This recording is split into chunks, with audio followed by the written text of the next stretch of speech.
کراچی میں گھنٹوں بعد ٹریفک کی صورتحال معمول پر آ گئی۔ مختلف مقامات پر احتجاج کے باعث شہر قائد میں ٹریفک کا نظام درہم برہم رہا۔ بدترین ٹریفک جام نے شہریوں کو اذیت میں مبتلا کیے رکھا۔ شارع فیصل، ملیر 15، یونیورسٹی روڈ، نمائش چرنگی، گاڑیوں کی طویل قطاریں لگی رہیں۔ ابو الحسن Ispahani road, 5 star Chowrangi, M اے جناح روڈ پر بھی بدترین ٹریفک جام رہا۔ صدر، پریڈی، جوہر چرنگی اور اطراف میں بھی گاڑیوں کا پہیہ جام رہا۔ دوسری جانب کراچی میں 2 روز کے لیے دفعہ 144 نافذ۔ اطلاق 31 دسمبر اور 1 جنوری کے لیے ہوگا۔ نئے سال پر ہوائی فائرنگ اور آتش بازی پر پابندی آئے۔ پی ٹی آئی کا ملٹری کورٹ سے سنائی گئی سزائیں چیلنج کرنے کا اعلان۔ Chairman P T I barrister Gohar کا کہنا ہے مذاکرات کے وقت فوجی عدالت کے فیصلے مناسب نہیں۔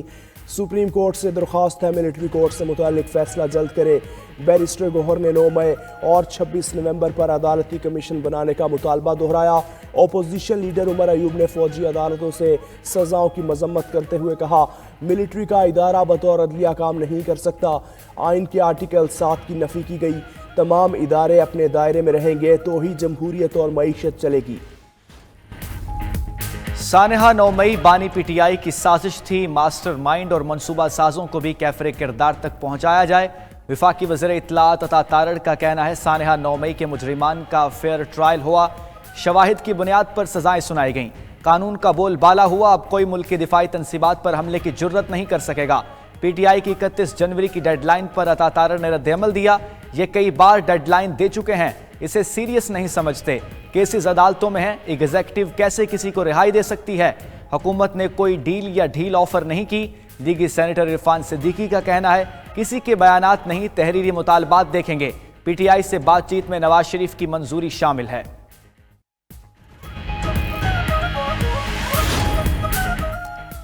وزیر اعظم شہباز شریف کا آذربائیجان کے صدر الہام علیوف سے ٹیلی فونک رابطہ۔ طیارے کے المناک حادثے اور قیمتی جانوں کے ضیاع پر اظہار تعزیت۔ کہا پاکستانی قوم آذربائیجان کے برادر عوام کے دکھ میں برابر کی شریک ہے۔ وزیر اعظم کا اسلام آباد میں آذری سفارت خانے کا بھی دورہ۔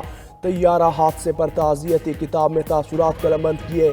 وزیر اعظم شہباز شریف نے اسلام آباد میں بانی پاکستان اور چینی قائد ماؤ زے تنگ کے مجسموں کی نقاب کشائی بھی کی۔ عمدہ مجسمہ بنانے پر چینی آرٹسٹ کا شکریہ بھی ادا کیا۔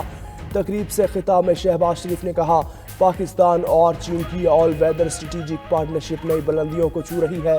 چین کے عوام کے لیے پاکستان دوسرا گھر ہے۔ عالمی ادارہ صحت کے سربراہ اسرائیلی حملے میں بال بچ گئے۔ صہیونی فضائیہ کے یمن کے صنعاء انٹرنیشنل ایئرپورٹ پر بمباری۔ ٹیڈروس ٹیم کے ہمراہ ایئرپورٹ پر موجود تھے۔ اسرائیلی حملے میں 6 افراد جاں بحق، 40 زخمی ہوئے۔ ہوائی جہازوں اور رن وے کو بھی نقصان پہنچا۔ اسرائیل کے یمن کی 3 بندرگاہوں پر بھی حملے۔ فوجی اڈوں، تیل اور بجلی کی تنصیبات کو نشانہ بنانے کا دعویٰ۔ 100 اسرائیلی طیاروں نے یمن پر حملہ کرنے میں حصہ لیا۔ اسرائیل نے یمن پر حملوں سے قبل امریکی انتظامیہ کو آگاہ کر دیا تھا۔ اسرائیلی وزیر دفاع نے حوثیوں کی پوری لیڈرشپ ختم کرنے کی دھمکی دے دی۔ اسرائیلی حملے کے بعد حوثیوں کی جانب سے شدید رد عمل کا خدشہ۔ اسرائیل میں ہائی الرٹ جاری۔ کویت میں خلیج تعاون کونسل کا 46واں غیر معمولی اجلاس۔ غزہ، شام اور لبنان پر اسرائیلی حملوں کی شدید مذمت۔ شام کو اقتصادی طور پر بااختیار بنانے اور پابندیاں ہٹانے کی ضرورت پر زور۔ تمام شراکت داروں اور عالمی تنظیموں سے شامی عوام کو مدد فراہم کرنے کا مطالبہ۔ خلیج تعاون کونسل کا شام میں جامع سیاسی عمل کی منتقلی کے حصول کی کوششوں کے لیے حمایت کا اظہار۔ مشترکہ بیان میں شام کے اندرونی معاملات میں غیر ملکی مداخلت سختی سے مسترد۔ روس ٹرمپ انتظامیہ کے ساتھ تعلقات بہتر کرنے کے لیے تیار۔ روسی وزیر خارجہ سرگئی لاروف کہتے ہیں امریکہ کو تعلقات کی بہتری کے لیے سنجیدگی کا مظاہرہ کرنا ہوگا۔ یوکرین جنگ کے خاتمے کے لیے مذاکرات کے اشارے مل رہے ہیں۔ موجودہ امریکی انتظامیہ نے یوکرین کے ساتھ مذاکرات میں خلل ڈالا۔ نئی امریکی انتظامیہ بھی پرانی روش پر چلی تو جواب دے گے۔ شام کو بیرونی دباؤ کے خلاف متحد اور مضبوط رہنا چاہیے۔ شام کے تیل والے اہم علاقے پر امریکی کنٹرول کے مخالف ہے۔ ٹرمپ انتظامیہ کا تارکین وطن کو گوئٹمالا بھیجنے کا پلان۔ گوئٹمالا کے حکام سے ٹرمپ انتظامیہ کی ملاقاتیں۔ خبر ایجنسی کے مطابق تعلقات بہتر کرنے کے لیے گوئٹمالا وسطی امریکی ممالک کے تارکین کو قبول کرنے پر آمادہ۔ ٹرمپ کی ٹیموں کا رضامندی جانچنے کے لیے گوئٹمالا سمیت کئی ممالک کا دورہ۔ میکسیکو، بہاماس سمیت کئی امریکی ہمسایہ ممالک کا تارکین کو قبول کرنے سے انکار۔ نکارگوا، وینزویلا، ہیٹی کے امریکہ سے تعلقات کشیدہ۔ ان ممالک کے شہری ہدف ہوں گے۔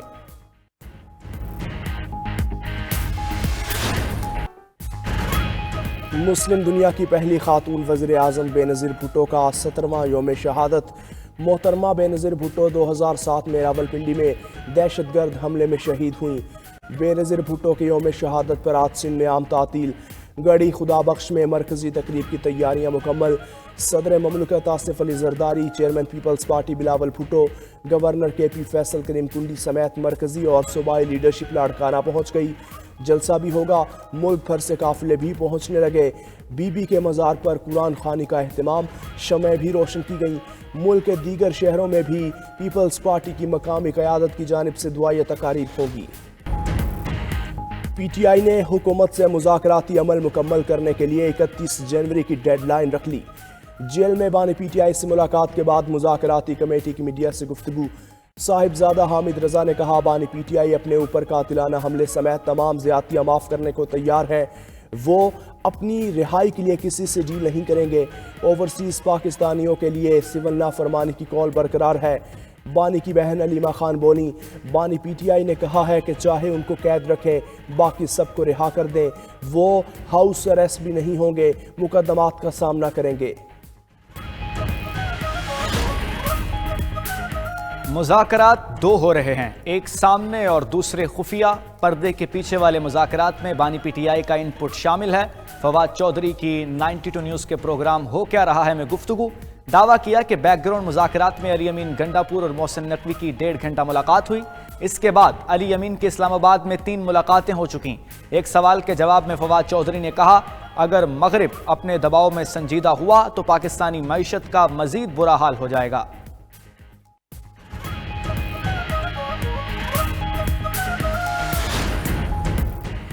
حکومت نے دیوالیہ ہوتی معیشت کو سنبھال لیا، بانی پی ٹی آئی کا اعتراف۔ اڈیالہ جیل میں صحافی نے بانی چیئرمین سے پوچھا کیا آپ تسلیم کر رہے ہیں حکومت نے معیشت کو استحکام دیا؟ بانی چیئرمین نے جواب دیا معاشی استحکام سے ملک دیوالیہ ہونے سے بچ گیا لیکن ترقی نہیں ہوئی۔ وزیر اطلاعات عطا طارق نے رد عمل دیتے ہوئے کہا ملک ترقی اور استحکام کی جانب گامزن ہے۔ بانی پی ٹی آئی نے بھی کہہ دیا کہ معیشت مستحکم ہو رہی ہے، اب پیچھے کیا رہ گیا؟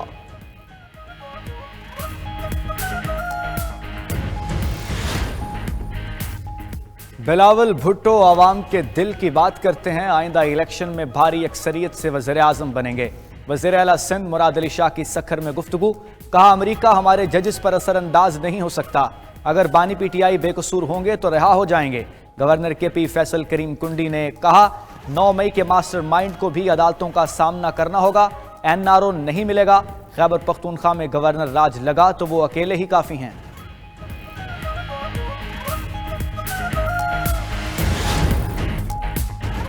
انصاف کی فراہمی کے لیے بینچ اور بار کا مضبوط تعلق ضروری ہے۔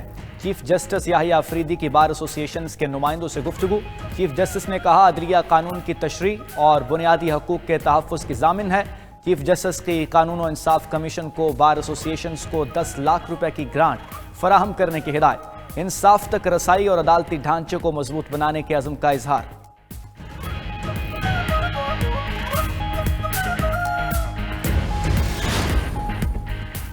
نان ٹیکس پیئر کو قانونی پابندیوں میں جکڑنے کا پلان، سینٹ کمیٹی نے گاڑیاں اور جائیداد کی خرید و فروخت سمیت دیگر پابندیوں کا بل منظور کر لیا۔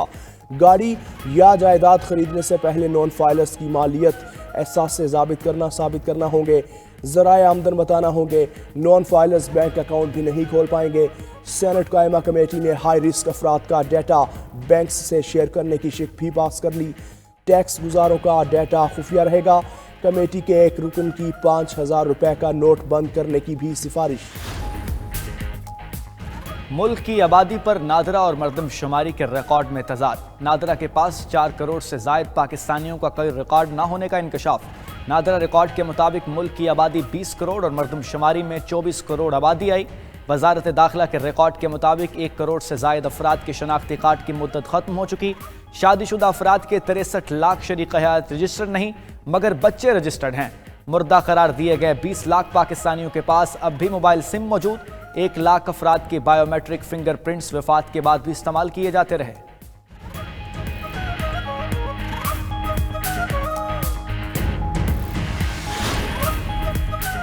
'92 نیوز کی خبر پر حکام کا ایکشن۔ مردان میڈیکل کمپلیکس کے بورڈ آف گورنرز میں تبدیلی۔ بورڈ کے ہٹائے گئے 4 ممبرز بحال کر دیے گئے۔ بحال ہونے والوں میں ندیم انور، محمد ارشد، محمد فہیم عرفان اور ڈاکٹر فضل قادر شامل۔ ذرائع کے مطابق چیئرمین بورڈ آف گورنرز کو بھی جلد تبدیل کیا جائے گا۔ نگران حکومت میں غیر قانونی تعینات ہونے والے 2 ممبران پہلے ہی فارغ کیے جا چکے۔ 92 نیوز کے پروگرام خبر کیا ہے نے معاملہ اٹھایا تھا۔ سابق بھارتی وزیر اعظم منموہن سنگھ 92 برس کی عمر میں چل بسے۔ بھارتی میڈیا کے مطابق منموہن سنگھ کی صحت گزشتہ کچھ دنوں سے خراب تھی۔ رات گئے طبیعت بگڑنے پر نئی دلی کے ہسپتال میں داخل کیا گیا۔ منموہن سنگھ 2004 سے 2014 تک بھارت کے وزیر اعظم رہے۔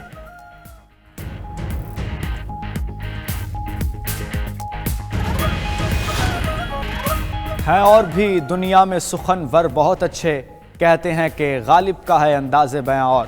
شہنشاہ سخن مرزا اسد اللہ خان غالب کا یوم پیدائش۔ اردو ادب کے لیے مرزا غالب کی لافانی خدمات، جدید اردو کے بانی کہلائے۔ 1.5 صدی بعد بھی مرزا غالب کی شاعری کو 1 کروڑوں مداح ہے۔